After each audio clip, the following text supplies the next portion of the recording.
Au sommaire de cette édition, Maurice choisit pour abriter le fonds d'infrastructure du COMESA. Un accord en ce sens a été signé par le ministre des Affaires étrangères mauricien et le secrétaire général du COMESA. L'objectif, accélérer le processus d'intégration régionale.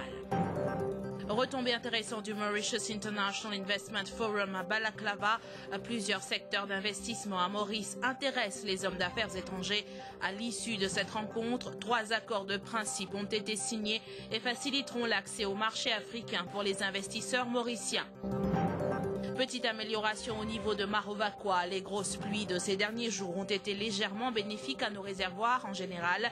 Une utilisation judicieuse de l'eau est toujours conseillée.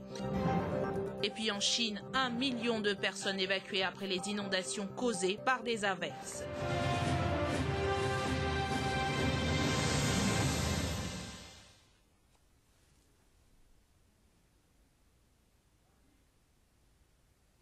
Bonsoir et bienvenue. D'abord, cette information de la MBC. La direction accueille avec sérénité l'institution du Fact-Finding Committee mis sur pied pour faire la lumière sur les circonstances ayant mené au licenciement de Rehana Amir et elle apportera une totale collaboration aux travaux de ce comité. La direction de la MBC dit avoir toujours agi selon les dispositions de la loi sur la MBC et selon les procédures qui gouvernent les actions disciplinaires contenues dans la loi. Elle ajoute que la corporation a toujours été d'avis que Rehana Amir pourrait porter l'affaire devant les instances judiciaires si elle se sentait lésée par la décision prise. Rehana Amir a cependant choisi de ne pas le faire. Le Premier ministre ayant décidé de mettre sur pied un comité pour faire la lumière sur les circonstances ayant mené au licenciement de Rehana Amir, la direction de la MBC apportera son entière collaboration aux travaux de ce comité. Le Centre régional d'excellence multidisciplinaire et le Centre régional d'assistance technique du Fonds monétaire international sous un même toit à Maurice. Une décision qui vise à faire du pays un centre d'excellence qui agira comme catalyseur pour l'intégration régionale. C'est ce qu'ont annoncé le secrétaire général du COMESA, Sindiso Ngwenya, et le ministre des Affaires étrangères mauricien, le Dr Arvin Boulel. Ils étaient tous deux présents à la cérémonie de signature d'un accord pour l'hébergement du fonds d'infrastructure du COMESA à Maurice. Linléa Padou. L'intégration régionale est un sujet qui est devenu depuis quelque temps une des préoccupations majeures des pays africains. Maurice, qui est membre de plusieurs instances régionales, dont le COMESA et la SADC, a été appelé à jouer un rôle prépondérant dans ce processus. Dans ce sens, un accord a été signé cette semaine avec le COMESA pour l'hébergement du fonds d'infrastructure de cette instance dans notre pays. Une initiative qui non seulement veut répondre aux besoins de renforcement des capacités d'infrastructure des pays de la région, mais place aussi le pays dans une position de force et de leadership. Regional Multidisciplinary Center for Excellence. Et puisque est basé aussi à Maurice, elle a l'autre institution qu'on appelle Afritac South, qui est aidée par FMI. Éventuellement, ce qu'il voulait faire, c'est RMC, là, plus Afritac South, il voulait faire l'UNETSEL, qui fait parce qu'il voulait donner une connotation, on va dire, un centre d'excellence comme l'université. Et il forme 10 personnes dans la région. Et ça est important, parce qu'il montrer que Maurice peut situer bien comme un centre d'excellence. Et tout ça, la cadre aussi avec ce qu'il veut faire dans le secteur service.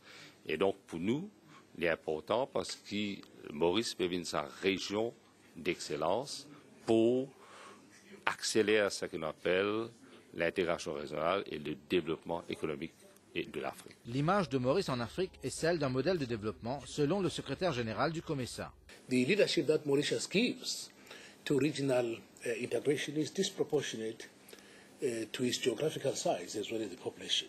I said, to use the term in boxing, that Mauritius punches above its weight, if I was to use a boxing analogy. La prochaine étape suivant la signature de l'accord pour l'hébergement du fonds d'infrastructure du COMESA sera de mettre en opération ce fonds, chose qui ne saurait tarder. Nous poursuivons avec la cérémonie de clôture du Mauritius International Investment Forum qui s'est tenue durant 2 jours à Balaklava. Cette réunion de 2 jours organisée par le Board of Investment a suscité l'intérêt de nombreux investisseurs étrangers dans plusieurs domaines, notamment les énergies renouvelables, le textile, les TIC, les services médicaux et financiers. C'était aussi l'occasion pour la signature de 3 accords de principe qui permettront entre autres, aux entrepreneurs mauriciens d'accéder encore plus au marché africain qui comprend plus de 700 millions d'habitants et aussi d'établir de nouveaux partenariats avec les entrepreneurs du Shanghai d'Ineshia. Élargissement de l'espace économique de Maurice avec la signature de ces 3 accords de principe lors du Mauritius International Investment Forum à l'hôtel intercontinental à Balaklava. Organisé par le Board of Investment, ce forum a réuni pendant 2 jours plus de 600 représentants du monde des affaires de Maurice et de l'étranger. Le premier accord a été signé par le Board of Investment, représenté par son directeur général Prakash Montrua, et le South-South Global Assets and Technology Exchange System du Shanghai, représenté par son vice-président Han Bo. Cet accord facilitera entre autres des partenariats entre les petits et moyens entrepreneurs mauriciens et de Shanghai. Ces derniers opèrent déjà dans une vingtaine de pays à travers le monde. Ils sont engagés dans les secteurs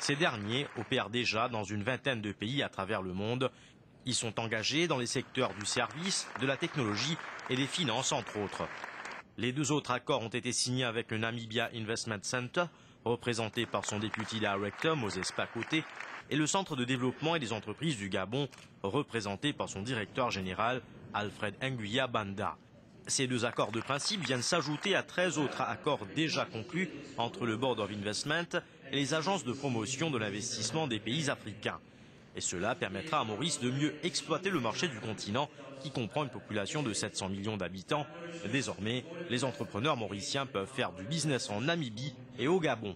Quand on a une coopération institutionnelle, donc à travers BUI, et c'est pourquoi nous trouvons nos comptes ici, il y a un certain nombre de l'accord avec donc les différentes agences de promotion et de l'investissement de la région, qui donne beaucoup de confort à la communauté d'investisseurs, la communauté des entrepreneurs, mais aussi pour réaliser une joint ventures dans un certain nombre de secteurs précis, donc qui BUI donc peut travailler avec l'agence de promotion.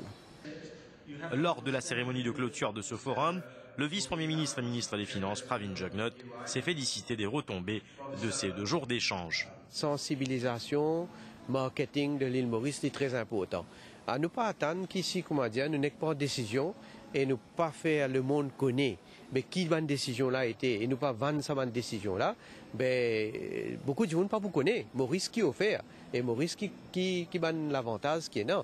Donc il y a important qui nous a market l'avantage qui nous est là. Et c'est là qu'une conférence comme ça, met-nous encore plus le map du monde. La clôture du Mauritius International Investment Forum a aussi été marquée par la remise de prix aux gagnants de la Mauritius Visionary Project Competition, un concours de rédaction sur la vision du modèle économique de Maurice en 2030, organisé par le Board of Investment. Le 3e prix, soit un montant de 20 000 roupies, a été remporté par l'équipe du Mahatma Gandhi Institute de Flac. Le 2e prix, un montant de 30 000 roupies, a été remporté par l'équipe du Collège Royal de Cœur-Pipe. Et le 1er prix, un montant de 50 000 roupies, a été remporté par l'équipe du Gaëtan Raynal State College. Les retombées du Mauritius International Investment Forum à l'hôtel intercontinental à Balaklava. Et il en sera question à la fin de ce bulletin. On vous proposera une émission spéciale sur les moments forts de cet événement organisé par le Board of Investment. Et ce forum a aussi vu la participation d'une vingtaine de consuls honoraires de Maurice à l'étranger. Et hier soir, une réception a été donnée en leur honneur par le président de la République, Sir Aneru Jugnauth, et son épouse, Lady Sarojini Taslima Juman. Une réception à l'honneur des consuls honoraires de Maurice qui sont basés à l'étranger. Plus d'une vingtaine de consuls honoraires de tous les continents ont répondu présents à l'invitation du président de la République de Maurice. Ils étaient accueillis à la State House à Réduit par Sir Aneru Jugnauth et Lady Sarojini Jugnauth. C'était aussi l'occasion pour les invités de faire plus ample connaissance. Les consuls honoraires étaient à Maurice dans le cadre du Mauritius International Investment Forum organisé par le Board of Investment. Le timbre-poste, un ambassadeur universel, thème d'une exposition organisée à la municipalité de Port-Louis dans le cadre de la rencontre des consuls honoraires de Maurice chez nous pour participer au forum du Board of Investment, une initiative pour accentuer le cachet diplomatique du timbre selon le CEO de la Mauritius Post Limited, Gandeo Motia. En prélude du lancement de cette exposition, les consuls honoraires représentant 21 pays ont été reçus par le Lord-Maire, le Dr Mamad Kodabakos, où les avenues de coopération ont été évoquées. Rupeshna Joda. Port-Louis, moteur de la vie politique, socio-économique et culturelle de Maurice, au centre de la dynamique des programmes prévus entre les différentes parties du monde représentées par les consuls honoraires de Maurice et les autorités mauriciennes. Au cours d'une visite de courtoisie au Lord-Maire Mamad Kodabakos, les éventuels processus de coopération ont été évoqués. J'espère qu'à travers là, nous avons beaucoup de protocoles d'accord que nous poussions après avec tous les différents pays là, qui quand on allé, nous avons une collaboration entre Port-Louis avec ces différents pays qui ont été là. Le souhait d'un rendez-vous annuel afin d'assurer le suivi des échanges et des entreprises dans les différents domaines a été émis par le consul général de Maurice au Liban, Salem Bedoun, tout en approfondissant les liens du cœur qui unissent nos pays. C'est là le plus grand succès. Quand vous voyez tous ces consuls qui représentent des pays lointains sont là et ils sont tous des hommes d'affaires, des banquiers, des médecins, des avocats, chacun à travers lui-même, il peut aider Maurice. Le timbre-poste revêt ses allures de diplomate, le temps d'une exposition à l'initiative de la Mauritius Post Limited, soulignant les facettes multiples des relations internationales. L'objectif, c'est comment nous créer encore plus de synergie et de awareness de ces pays avec Maurice pour promouvoir l'économie, le sport et la culture parmi nos pays. Des symboles historiques, des clichés témoins d'un vécu d'un pays et miroirs d'une identité à découvrir par les Mauriciens, les timbres-postes se font les porte-paroles du nouvel élan dans la diffusion des expertises et le développement. C'est au Gymkhana Club bavarois que le consulat de la République de Slovaquie a été officiellement lancé à Maurice par le consul honoraire Yatemani Gojadar en présence de l'ambassadeur slovaque Ladislav Straka, basé en Afrique du Sud, et de plusieurs personnalités.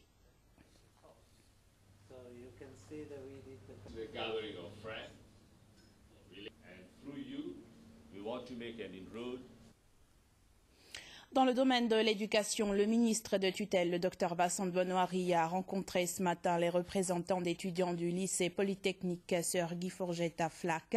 Selon un communiqué du ministère de l'Éducation, la réunion a été très cordiale et après les avoir écoutés, le ministre a donné l'assurance aux étudiants que toutes leurs doléances continueront à être traitées avec tout le sérieux nécessaire et a promis de faire diligence pour que des problèmes soulevés soient traités en toute urgence dans la mesure du possible.